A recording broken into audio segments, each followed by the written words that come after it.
एक सेठ अपने नगर का सबसे धनी और धार्मिक प्रवृत्ति वाला व्यक्ति था। सेठ के पास अधिक धन संपत्ति थी, किसी चीज की कोई कमी नहीं थी। वो बहुत ही सुखपूर्ण अपना जीवन अपने परिवार के साथ जी रहा था। सेठ और उसकी पत्नी शुरू से ही असहाय लोगों की मदद करते थे। उन्हें एक समय का भोजन कराया करते थे, जिसके कारण उन्हें बहुत ही ज्यादा सुख की अनुभूति होती थी। वही वो दोनों साधु महात्माओं को बहुत मानते थे। उन पर उनका बड़ा विश्वास था। उनके नगर में जब भी कोई साधु महात्मा आते, वो उनसे मिलने, उनके उपदेशों को सुनने जरूर जाया करते थे और उन्हें स्वयं के घर ले आकर उनका आदर सत्कार भी किया करते थे। यदि सेठ के घर के पास से कोई भिक्षु जाता तो वो उसे भी अपने घर आने का आग्रह करते। इसी तरह बार बार एक सन्यासी उनके घर पर भिक्षाटन करने आ जाता है और अपनी भिक्षा पात्र आगे करके भिक्षा मांगता है। सेठ सन्यासी को देख उसे अपने घर आने के लिए आग्रह करते हैं। सन्यासी भीतर जाता है। सेठ और उसकी पत्नी उनकी आओ भगत में लग जाते हैं। वो दोनों तुरंत उसके बैठने के लिए एक तख्त पर चादर बिछा देते हैं और सन्यासी के हाथ पैर धुलवाकर उसे कुछ विश्राम हेतु कहते हैं और स्वयं उसके भोजन की तैयारी में लग जाते हैं। तभी सेठ की पत्नी कुछ सामान लेने के लिए कहती है। सेठ बाहर चला जाता है। यहाँ उसकी पत्नी भोजन बनाने में लग जाती है। कुछ देर बाद जब सेठ की पत्नी आकर सन्यासी को भोजन परोसने लगती है, सन्यासी भोजन ग्रहण करने लगता है। सन्यासी सेठ के घर के शांत वातावरण और उसके घर का स्नेह देखकर उसकी पत्नी से बड़ी ही विनम्रता से पूछता है कि माता, आपके परिवार में कौन कौन है? ये सुन सेठ की पत्नी कहती है, मैं, मेरे पति और मेरे 3 बेटे। ये सुन सन्यासी आगे कहता है कि तुम्हारे पति क्या करते हैं, कितना कमा लेते हैं? ये सुन सेठ की पत्नी कहती है कि हमारे पास धन की कोई कमी नहीं, हमारे पास तो अपार धन संपत्ति है। ये सुन सन्यासी आगे कोई प्रश्न नहीं करता। तभी सेठ घर वापस आ जाता है। वो फिर पत्नी के साथ सन्यासी को भोजन परोसने लगता है। वो सन्यासी के लिए बाहर से कई तरह की मिठाई भी लेकर आता है। भोजन ग्रहण करने के बाद सन्यासी जाने के लिए तैयार हो जाता है। वो सेठ और उसकी पत्नी की स्वयं के इस आदर सत्कार के लिए आभार प्रकट करता है और जाने के लिए वो निकलते हैं। सेठ सन्यासी से कहता है कि वो उसे कुछ दूरी तक छोड़ देगा। दोनों मार्ग के लिए निकल जाते हैं। मार्ग में सेठ सन्यासी से बात करते हुए जा रहा था। तभी सन्यासी सेठ से कहता है कि आपका जो 3 पुत्र है, तीनों ही आपकी देखभाल अच्छे से करते होंगे। ये सुन सेठ कहता है कि नहीं मुनिवर, मेरी केवल एक ही संतान है। ये सुन सन्यासी सोचने लग जाते हैं कि ये कह क्या रहा है। सेठ की पत्नी ने कुछ कहा था, सेठ कुछ और कह रहा है। फिर सन्यासी सेठ से कहता है कि आपके पास तो धन इतना है, आप इतने धनी हैं, सुख से होंगे। सन्यासी जानकर सेठ का उत्तर जानने के लिए ये बात करता है। तभी सेठ उत्तर देता है कि नहीं, मैं कोई धनी नहीं हूं, मैं तो केवल 20,000 रुपए का ही मालिक हूं। ये सुन सन्यासी को अब लगता है कि शायद सेठ या फिर उसकी पत्नी कोई एक तो उससे झूठ कह रहा है। फिर सन्यासी सेठ से पूछता है कि आपकी आयु क्या है? सेठ कहता है कि मैं 50 वर्ष का हूं। यह सुन सन्यासी को लगता है ये तो सेठ एक वृद्ध है, इसकी आयु तो 70 से कम नहीं लगता है। लेकिन ये हर बार गलत उत्तर क्यों दे रहे हैं, झूठ क्यों बोल रहे हैं? यही सोच सन्यासी अब सेठ से कहता है कि आप इतने धार्मिक होकर भी झूठ बोलते हैं, असत्य का सहारा लेते हैं। आपको देखकर ऐसा लगता तो नहीं? ये सुन सेठ हैरानी से कहता है कि क्षमा करें मुनिवर, लेकिन मैंने आपसे क्या झूठ बोला है? मैंने तो आपसे ऐसा कुछ भी नहीं कहा। ये सुन सन्यासी कहता है कि जो कुछ भी मैंने आपसे पूछा वही प्रश्न मैंने आपकी पत्नी से भी किए, लेकिन दोनों के उत्तर अलग है। ये सुन सेठ कहता है कि कैसा प्रश्न मुनिवर? तब सन्यासी कहता है, मैंने आपकी पत्नी से पूछा था कि उनके घर में कौन कौन है, तो उन्होंने कहा कि आप दोनों के अलावा आपके 3 पुत्र हैं, लेकिन आप कहते हैं कि आपकी केवल एक ही संतान है। जब मैंने आपसे धन के बारे में पूछा कि कितना है, तो आपकी पत्नी ने बताया कि आपके पास बहुत धन है, आप इस नगर के सबसे धनी लोगों में से एक है, और आप कहते हैं कि आप बस 20,000 रुपए के ही मालिक है। अभी मैं जब आपकी आयु पूछी तो आप 50 वर्ष बता रहे हैं, जबकि देखने में आप 70 से अधिक के लगते हैं। यानी आपने झूठ कहा। ये सुन सेठ बड़े ही विनम्र स्वर में कहता है कि क्षमा करें मुनिवर, लेकिन झूठ बोलना पाप है। तो भला मैं आपसे झूठ क्यों बोलूंगा, और वो भी आप जैसे महात्मा से, जिन्हें मैं इतना मानता हूं। ना तो मैंने कोई आपसे झूठ कहा, ना मेरी पत्नी ने। हमने तो बस सत्य बताया है। ये सुन सन्यासी कहता है कि लेकिन आप दोनों के सत्य अलग अलग क्यों हैं? ये सुन सेठ कहता है कि ये सत्य है कि मेरे 3 पुत्र हैं, लेकिन जो मेरी आज्ञा का पालन करता है वो केवल मेरा एक ही पुत्र है। बाकी दोनों को अपने माता पिता से कोई मतलब नहीं है। जो कुसंग में रहता है वो मेरा अपना कैसे, इसलिए मेरे लिए मेरी एक ही संतान है।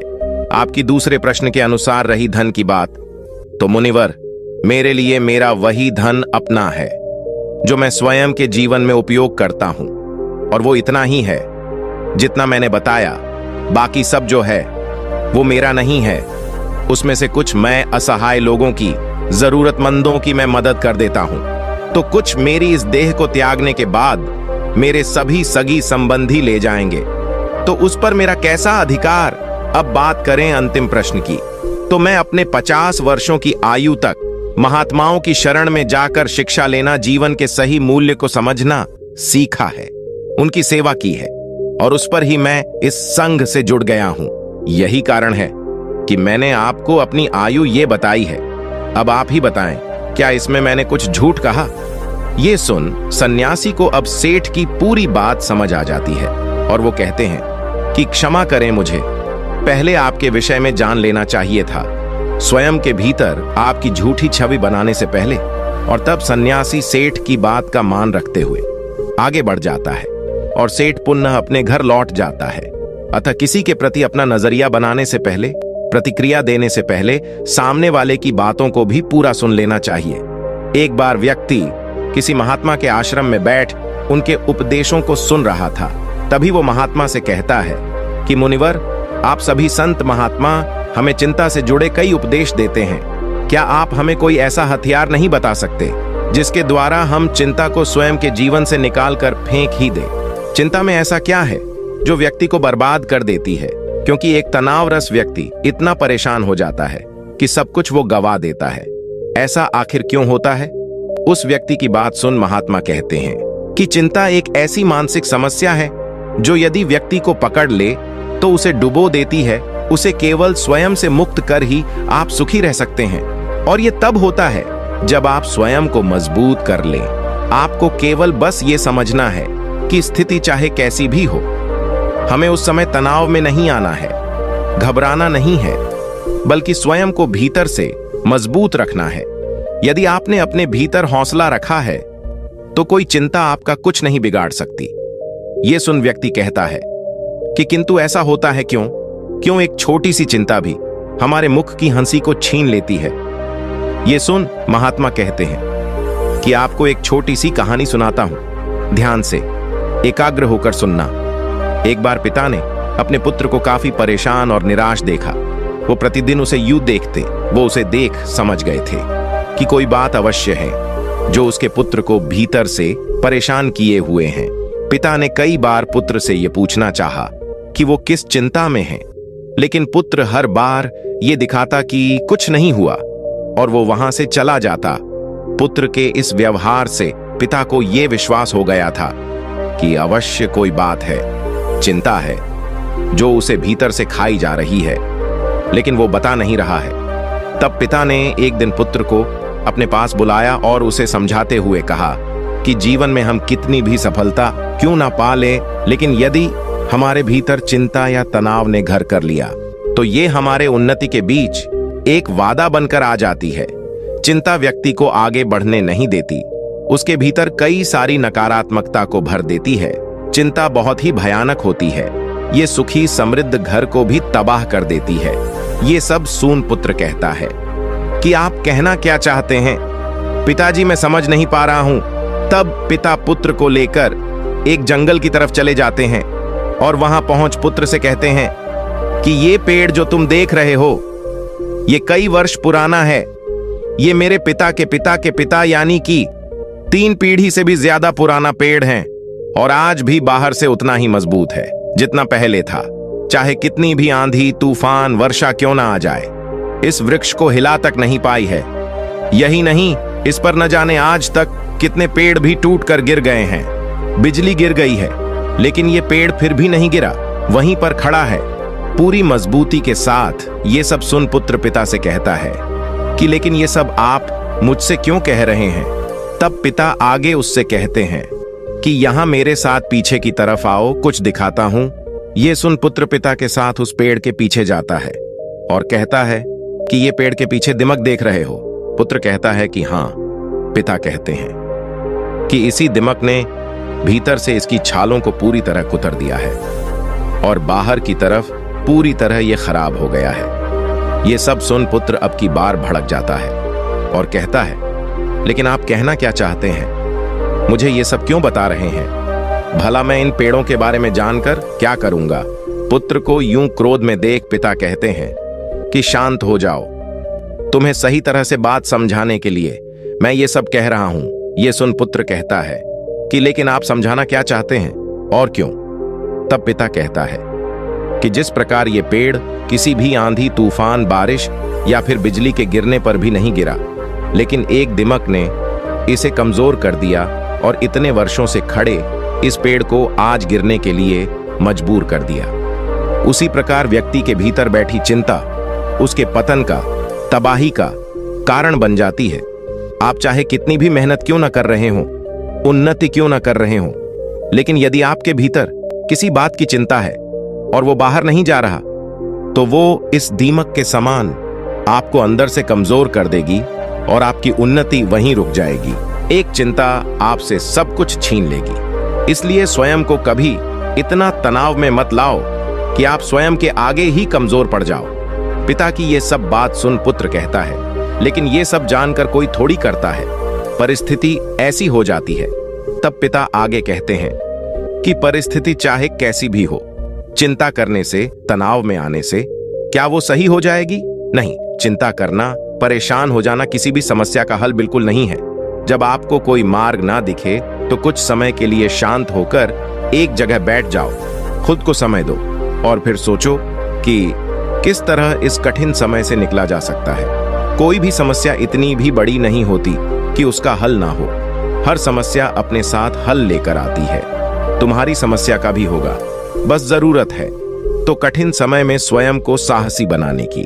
पिता की इस बात को सुन पुत्र को उनकी हर बात का सही अर्थ समझ आ जाता है कि वो उसे कहना क्या चाह रहे हैं। इस कहानी को पूरा करके महात्मा कहते हैं, क्या अब तुम समझे कि एक छोटी सी चिंता भी आपके जीवन को कितना प्रभावित करती है?